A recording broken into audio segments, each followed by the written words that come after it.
Hai sahabat sehat, jumpa lagi dengan saya Lisa di TikTok Trending Informasi Terkini. Nah sahabat sehat, kalau ngomongin soal trending, pada episode kali ini kita akan membahas seputar kefarmasian. Karena baru saja diberitakan bahwa di Indonesia telah bekerja sama dengan Malaysia soal teknologi kefarmasian. Nah, karena ini kita di rumah sakit, khususnya di RSA UGM, tentunya ada terkait kefarmasian, yaitu soal obat. Nanti mungkin kita bisa ngobrol bersama apoteker yang ada di RSA UGM, dan sudah hadir bersama saya di sini ada apoteker Mas Sugeng. Mungkin bisa memperkenalkan diri secara lengkap, nanti kalau saya yang menyebutkan takutnya salah gitu. Ya, Mungkin disapa dulu sahabat sehat. Perkenalkan, nama saya apoteker Sugeng Ruspandi. Saya apoteker di Rumah Sakit Akademik UGM. Mungkin itu aja ya Mbak Lisa ya, perkenalannya. Mas Sugeng, bagaimana kabarnya? Alhamdulillah sehat. Mbak Lisa gimana? Sehat juga ini, juga. Makanya kita selalu sehat. Amin. Dan tentunya harus bahagia ya Mas. Tentu. Oke, nah Mas Sugeng, kalau kita ngomongin soal farmasi berarti tidak lepas dengan apoteker ya? Karena itu pelaksananya, petugasnya, ibaratnya petugas kesehatannya adalah apoteker. Nah, tugasnya dari apoteker di rumah sakit itu apa sih Mas? Jadi sahabat sehat, kalau berbicara terkait dengan tugas apoteker di rumah sakit itu ya, sebenarnya tugasnya lumayan banyak Mbak Lisa. Dan itu sudah diatur di dalam undang-undang gitu. Jadi ada detail kegiatannya apa saja. Jadi, secara umum ada 2 kegiatan, kegiatan manajerial dan klinis gitu ya. Kalau manajerial berarti terkait dengan pengelolaan obat, mulai dari seleksi, kemudian pengadaan, kemudian pembelian, penyimpanan, dan lain sebagainya. Nah, kemudian yang terkait dengan klinis tentunya yang berkaitan dengan pasien. Oh, klinis yang bertemu pasien. Mulai dari proses persiapan dari screening resepnya, terus kemudian menyiapkan, memantau obat itu, sampai ke penggunaannya di pasien bagaimana. Termasuk memastikan pasien itu patuh tidak menggunakan obat. Oh, sampai ke patuh tidaknya itu apoteker juga yang mengawal ya istilahnya? Jadi kami di situ juga harus memberikan konseling supaya pasien itu bisa menggunakan obat dengan patuh sesuai dengan instruksi dari dokter. Tujuannya kan supaya terapinya tercapai, gitu Mbak Lisa. Nah, berarti kan obat itu nggak yang cuman orang berobat, kalau terus pulang itu kan istilahnya rawat jalan ya Mas? Tapi kalau misalnya rawat inap pulang tuh juga dibekali obat? Jadi kalau di rawat inap sebenarnya peran farmasi klinis lumayan panjang, mulai dari pasien itu masuk sampai pasien pulang. Ketika pasien masuk, kami melakukan penggalian riwayat penggunaan obat. Sebenarnya di sini kami menilai obat sebelumnya? Sebelum masuk rumah sakit, pasien menggunakan obat apa. Kami menilai pasien sebenarnya patuh tidak riwayatnya dengan penggunaan obat. Terus kemudian kami lakukan rekonsiliasi, kami bandingkan obat yang sudah pasien peroleh dengan pasien yang digunakan rutin pasien, supaya nanti tidak ada duplikasi istilahnya atau kedouble obatnya. Misalnya obat jenis A dan B kandungannya sama. Kandungannya sama. Tadi pagi pasiennya minum di rumah, terus kemudian di sini mau disuntikan, beda rute, satunya minum, satunya disuntik, tapi isinya sama. Nah, itu kami lakukan rekonsiliasi supaya tidak kedouble. Terus kemudian selama proses perawatan kami melakukan pemantauan.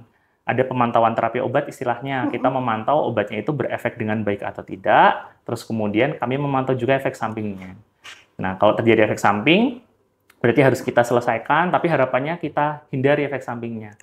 Nah, ketika pas pasien mau pulang, peran di situ kita memberikan konseling ke pasien, supaya pasiennya itu patuh menggunakan obat sesuai dengan instruksi dari dokter. Terus kemudian ketika kontrol, nanti tujuan terapinya bisa tercapai. Berarti ada hal-hal yang harus diinformasikan ke pasien atau istilahnya edukasi ke pasien. Apa aja itu yang diedukasi? Jadi kalau edukasi secara umum itu kita edukasi terkait cara penggunaannya. Jadi mulai dari nama obat, kemudian dosis, waktu penggunaan, kemudian cara penggunaan. Cara penggunaan itu setelah makan, sebelum makan. Kalau waktu penggunaan pagi, siang, malamnya ya. Terus kemudian apa yang harus dilakukan ketika lupa minum obat.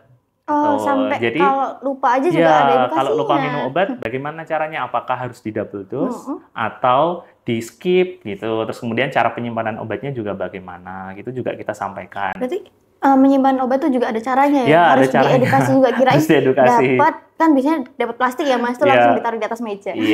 Atau seringnya ditaruh di dashboard mobil, kelupaan sampai hari selanjutnya kayak gitu. Padahal kan dashboard mobil biasanya panas ya, jadi itu bisa rusak obatnya gitu. Nah, Mas, kalau misalnya di RSA UGM ini, fasilitas penunjangnya untuk mengedukasi pasien itu seperti apa? Tentunya terkait farmasi ya? Terkait farmasi ya. Kalau untuk yang pasien rawat inap, kami melakukan bedside counseling. Jadi setiap pasien mau pulang itu kami konseling secara langsung kepada pasien datang ataupun ke ruangan pasien ya? kepada keluarga. Kita datang ke bangsal. Nah, itu tergantung nanti sasarannya lebih spesifik yang mana, mau ke keluarga atau ke pasien. Kalau kita ingin melibatkan keluarga untuk dukungan supaya pasien lebih patuh, kita libatkan keluarga untuk konselingnya. Tapi kalau misalkan kita hanya butuh pasien, kita langsung ke pasiennya. Gitu. Terus kemudian setelah kami lakukan edukasi, kami lakukan konseling, kemudian kami menyerahkan obatnya. Gitu. Nah, selanjutnya setelah menyerahkan obat, kita juga memberikan fasilitas seperti kontak dari kami, dari farmasi, ketika nanti sewaktu-waktu dari keluarga pasien ataupun dari pasien ingin menanyakan sesuatu, bisa menanyakan ke kami, bagian farmasi rawat inap. Oh, berarti nggak harus datang ke RSA-nya misalnya, dapat obat ini, minumnya gimana ya? Misalnya mungkin di tengah jalan ada kebingungan atau yang tadi dosisnya lupa, apakah harus didobel atau gimana, itu berarti nggak harus datang ke RSA? Ya, tidak harus datang. Jadi bisa WhatsApp ke nomor kami. Kami 24 jam. Oh, 24 jam, sahabat sehat. Insya Allah pas respon. Insya Allah pas respon. Karena memberikan bisa layanan yang terbaik ya. Bisa dipastikan pas respons gitu. Nah, kalau yang tadi edukasi setelah mau pulang, itu obatnya diberikan ke pasien dulu atau edukasi dulu? Ya, jadi edukasi dulu. Memang secara idealnya gitu ya, penyerahan obat bersamaan dengan edukasi. Cuma pada kenyataannya karena penyiapan obat itu memakan waktu ya. Biasanya pada beberapa pasien yang sudah kangen rumah nih, sudah terlalu lama di rumah sakit, pengen segera pulang, itu biasanya kami edukasi dulu. Terus kemudian kami tawarkan juga ada fasilitas antarjo namanya. Wah, apa itu antarjo? Ya, jadi antarjo itu wayang deh kayaknya.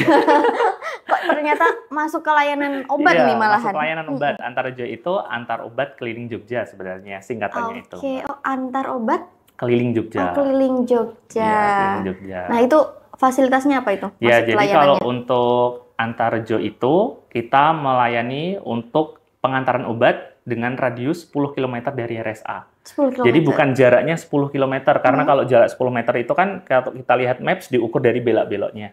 Tapi kalau radius itu kan dari lingkaran gitu ya, jaraknya diukur 10 km dari RSA atau bukan gitu. Nah, untuk antarjo ini saat ini masih berbayar. 15.000 untuk satu kali pengantaran. Lumayan murah untuk radius sampai 10 kilo. Jadi kalau misalnya butuh obat dan ternyata kalau misalnya nunggunya lama, ya. Jangan khawatir, bisa langsung diantar ke rumah. Itu cara pesannya gimana? Kalau untuk pasien rawat inap, nanti tinggal menyampaikan saja ke bagian keperawatan, perawat yang ada di ruangan. Kemudian perawat yang ada di ruangan nanti akan menyambungkan ke bagian antarjo di farmasi.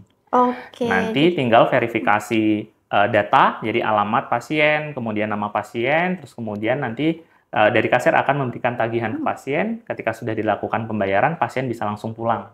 Nanti jadi obatnya nyusul kami antarkan. Prosedurnya nggak rumit ya? Kalau misalnya lagi dirawat inap, keluarganya cukup bilang ke nurse station-nya atau suster yang ke ruangannya? Bisa ke nurse station. Kemudian untuk pembayarannya juga tidak harus turun ke lantai 2 ke kasir, tapi bisa langsung pakai kris. Oh, pakai kris juga bisa. Kalau misalnya untuk sahabat sehat nih, Mas Sugeng, pesan kesehatannya untuk mengonsumsi obat itu seperti apa? Mungkin ini dari ahlinya langsung, dari apoteker yang ada di RSA. Sebenarnya pesannya simpel, sahabat sehat. Ketika ingat apoteker, itu selalu ingat obat gitu ya. Jadi kalau tanya obat, tanya apoteker gitu. Terus kemudian tanyanya apa? Tanyanya 5O. Jadi kita mengenal yang namanya 5O, itu slogan gitu ya. Yang pertama, tanyakan obat ini namanya apa? Atau kandungannya apa kalau misalkan bermerek.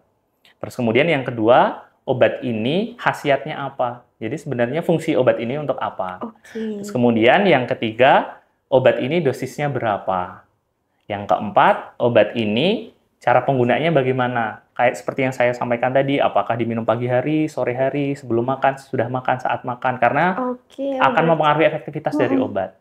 Sama yang terakhir, tanyakan kepada apoteker, obat ini efek sampingnya apa? Nah, ini untuk waspadaan supaya nanti kalau misalkan habis minum obat, terus kemudian merasakan sesuatu yang tidak diinginkan, terus bingung, wah ini jangan-jangan saya sakit ini, ternyata karena efek samping obat gitu. Jadi biar ada self-diagnosis ya. 5O, ingat obat, ingat apoteker. Terima kasih Mas Sugeng tadi. Terima kasih. Simple sebetulnya ya, itu bisa jadi slogan loh. Ingat obat, ingat apoteker. Dan tanya apoteker terkait 5O. Atau bisa menghubungi nomor di bawah ini. Kalau misalkan tadi mau konsultasi terkait dengan obat, bisa 24 jam.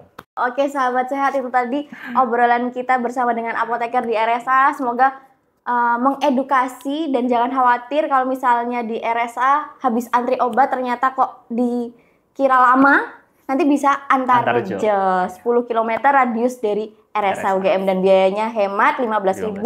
Untuk nanti pendaftarannya bisa langsung ke nurse station buat yang rawat inap. Kalau misalnya yang rawat jalan, di rawat jalan nanti bisa di loket 1 farmasi. Loket 1 farmasi ada di lantai 2. Oke, itu saja dari kami. Sampai jumpa di TikTok selanjutnya.